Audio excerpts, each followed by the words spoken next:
Kia ora. This is John Winters, Supermarket Sleuth, talking to you once again from Auckland in New Zealand. And we're starting off this week in Australia.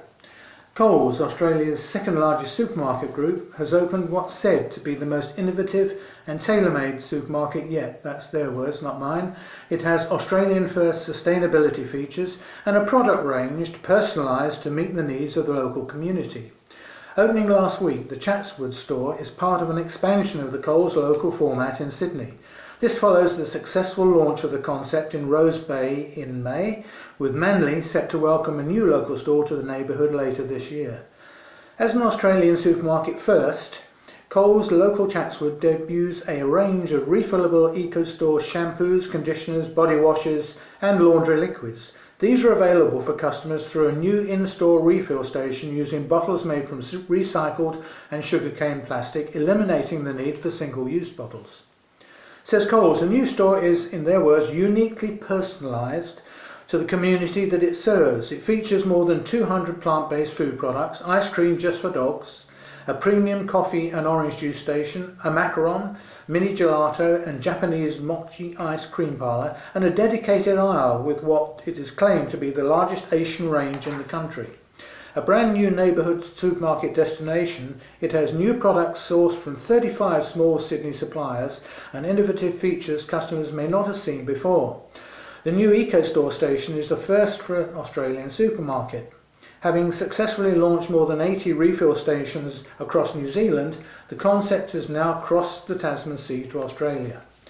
Also new, but already in use in New Zealand, the trolleys at Coles local Chatswood are made from recycled plastic milk bottles and red cycle plastics. And free recycled carry boxes are available in place of bags, with unsold food that cannot be donated to food charities diverted to organic composting and green energy generation. The new store has customer lunch and dinner plans with more than 800 ready-to-eat products designed for Chatswood residents, of which 87% of these are said to be busy working professionals who are more likely to grab ingredients for dinner on the way home from work compared to a typical Coles customer. Tailored to the needs of the local Asian community, Coles local Chatswood also includes a full aisle with more than 600 Asian products from well-known brands and 25 bilingual staff members. And as Chatswood residents spend an average of 10% more on their pets compared to the national average, says Coles, the new store also includes a pick and mix bar just for dogs, and in a Sydney Coles supermarket first, a range of frozen pet food ice cream. I didn't know dogs ate ice cream. Crossing back across the Tasman, New Zealand's favourite chocolate brand, Whittaker's and Brewer Garage Project have paired up to craft two new chocolate beers following the success of the first chocolate beer they created back in 2018. The new brews are locally made and take on the emerging chocolate beer craze just in time for the festive season. A white chocolate beer with golden raspberry and lemon is a creamy white milk stout. It's brewed with New Zealand lactose, barley and oats and infused with a touch of Whittaker's cocoa beans, vanilla, golden raspberry and Gisborne lemon.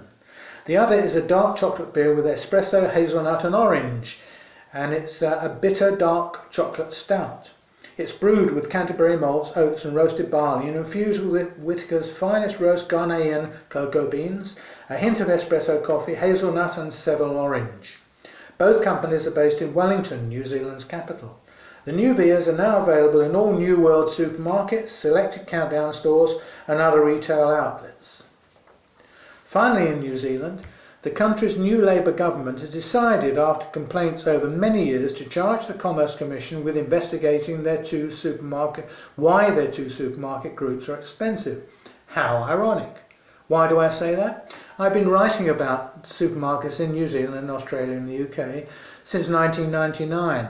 Now in 2002, the Commerce Commission, the people who are investigating this problem, they were approached by Progressive Enterprises, and Progressive Enterprises said they wanted to take over Woolworths New Zealand. Now Woolworths New Zealand had nothing to do with Woolworths Australia, and there were three players in the market at that point, Foodstuffs being the other one. Well, the Commerce Commission checked with what they call stakeholders, and these were people like Consumer New Zealand representing the consumers and the suppliers. And both groups said, look, if you do this, prices will go up. It will cause prices to increase. And the Commerce Commission, in their wisdom, although I wouldn't use that word really for them, decided, oh, that's all right, we can allow it to go ahead. There were one or two minor conditions which are just ridiculous, but otherwise it went ahead. Now, that was the first thing, because that left two players in the market. But then along came Woolworths Australia. They'd obviously been sitting on their hands and they'd been watching this situation and deciding that, oh, this will be good. We'll watch and see what happens. And if they take over, Progressive takes over Woolworths New Zealand, then we'll think about taking over Progressive. And sure enough, 2 years later, they made a bid for Progressive. Now this time it didn't go to the Commerce Commission because because Progressive Enterprises was owned by FAL, an Australian company. So it was already overseas owned, and the changeover didn't really need their approval. So it went ahead, and Woolworths Australia took them over. So that left Foodstuffs and Woolworths Australia running the industry. The first thing Woolworths Australia did was to take over the Aotea Centre, which is a large entertainment centre in the middle of Auckland, and they held meetings over 3 days with all the Progressive Enterprises suppliers. And they laid down the rules, what they would expect the suppliers to pay for out of the money that Woolworths Australia would be paying for their products. And also, and this is the key, this is the critical thing, they said that whatever deal that those suppliers did with foodstuffs, those who were supplying foodstuffs, they would have to show that deal to them because they wanted the same deal. So Foodstuffs, of course, as soon as they heard that, they called their suppliers and they said, you'll do the same thing for us. We want to see the deal with you do with Woolworths Australia. So what did that create? It created a situation where they both saw each other's what they were paying for the product, so they paid the same, and they both saw the shelf price, so they did the same. So it locked it up completely between the two, and they were in control of this big industry, and that meant there was no room for manoeuvre. Now when the suppliers first were approached to ask about the sale of the original Woolworths, and they said that if we fall out with one of the three, then we'll lose a third of our business, but we've still got 2/3, and we can work to make up for that. But with two players in the market, then the suppliers realised that they could not afford, to fall out with either of them, because if they fell out with either of them and they were delisted, which is the term meaning goodbye, then they would have lost half their business and many of them wouldn't survive. So they were in fear. There's no doubt about that. They were afraid of this situation and they had to play ball. They could do nothing else. They were hands and feet tied completely. And so that's the situation we have today. It's a $22 billion industry and it does need to be investigated, but it's the joke. Commerce Commission never achieved anything last time, and I don't see they're going to achieve anything this time unless they're put under pressure. Now one thing they should do is two things. First of all, they should ban that checking each other's deals. That should be outlawed. Secondly, they should also appoint a grocery ombudsman and have a grocery code of conduct. Now, Australia has that, and so does the UK, and suppliers in both countries have said that life is much better now because they've got someone to turn to anonymously to complain if they're under pressure, and then the government through the ombudsman can do something about it, because he will have she will have wide-ranging powers. So I hope that they do that. They're going to send out questionnaires to the stakeholders before Christmas to answer questions that they want answered, and then they expect those back after Christmas in the new year, and then they have said they'll make an interim report in July and a final report this time next year. So we've got to wait to see what happens. Now let's look at the other side of the question. The problem in this country, one of the problems has been population. We've only got 5 million. A lot of Kiwis are coming back to this country, so I think we'll move from 5 million to 6 million much faster than we move from 4 million to 5 million. But I think any other player in the market first would have to come in and have a point of difference. It's no good coming in and doing things in supermarkets that are already being done. That's a waste of time. The only player in this part of the world who can do that is, of course, Aldi. Now, Aldi is still busy in Australia, but they will reach a point where they may decide it's time to go to New Zealand, and population figures will affect that. So I'm picking that maybe they'll wait until we reach 7 million population or 8 million before they do anything. So we could be looking at towards the end of this decade. But if they come in, they will really make the biggest, they'll make a far bigger impression and difference in New Zealand than the Commerce Commission, who, let's face it, let the country down last time, and I suspect they will let the country down again. I'd love to be proved wrong, but we'll wait and see. Meanwhile, I'll come back to you once I hear any more, and in the meantime, we'll go out to the UK. And the situation in the UK, of course, is absolutely opposite to this. They've got so many supermarkets in the UK doing the business that keeps everybody honest and keeps it highly competitive, which is what we want here. Tesco, the country's biggest supermarket group, has grabbed the title of Grocer of the Year at the recent 2020 Grocer Gold Awards. The award is the icing on the cake for Tesco after a strong year when CEO Dave Lewis held the completion of his turnaround plan after stepping down following 6 years in charge. The Grocer Trade magazine judges were said to be impressed with Tesco's relentless focus on customers and back-to-basics approach, seeing the chain win back shopper loyalty and its reputation for value. The same awards also crowned Tesco Britain's favourite supermarket 2020 following its response to the pandemic. A panel of more than 5,000 shoppers found the chain had responded better than any of its rivals to the crisis. Improvements in the quality of its fresh food operations were praised too. Asda picked up the award for Online Supermarket of the Year and Paco was named Brand of the Year.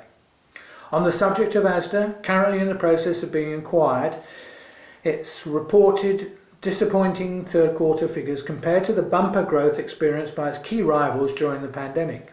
Over the 13-week period to the 30th of September, the group's like-for-like sales excluding fuel rose by 2.7%. This compares to a 3.8% rise in the previous quarter and high single-digit growth reported in recent months by Tesco, Sainsbury's and Morrisons. Asda said growth during the period was driven by strong performance of its core grocery offer, back-to-school clothing and online shopping. Combined net sales for Asda.com and George.com jumped 72% year on year. So online's doing well, but not the bricks and mortar stores. It said it expects this rapid growth in online shopping to continue during the next quarter, increasing the capacity of its grocery home shopping service to 765,000 weekly slots in response. Asda has also extended its delivery partnerships trial with Uber Eats from 50 to 100 stores. And Asda reports consumers have started their preparations for Christmas earlier than in previous years. Sales of Christmas trees have increased by 83% year on year, festive lights by 57%, Christmas puddings by 71% and mince pies by 44%. And it seems there are signs that customers are preparing to celebrate Christmas differently this year with smaller gatherings. Sales of frozen turkey crowns, which typically serve 3 to 4 people, have increased by 230% year on year. Recognising the tough economic conditions, Asda relaunched its That's Asda price slogan and pocket tap messaging during the quarter as part of a £100 million investment in lowering prices. Finally, Asda said that the £6.8 billion acquisition of Asda from Walmart by the Issa Brothers and TDR Capital remains on track to complete in the first half of 2021, subject to regulatory approval. Now, we haven't talked much about Aldi, the German discounter, lately, so here are three brief updates. First, Aldi UK has launched a new range of frozen food treats which begin at just 99p. The new additions include the beer battered fish fingers, crispy fish fingers, both 8 packs at 99p, fish bites, a 250 gram pack at £1.79, and frozen chicken quarter pounders, a 2-pack at 99p. Secondly, Aldi continues its drive to become a more sustainable retailer with the launch of its own 100% recyclable freezer bag. The bags are being trialled in more than 230 stores in parts of the East Midlands, Yorkshire, the North East, North West and the South East of England. The eco-freezer bags are made out of fully recyclable polyethylene of 95% and seafood waste 5%. Now seafood waste is the plastics that floating on the sea in huge areas and are being sucked up by ships, and it's known as shell waste.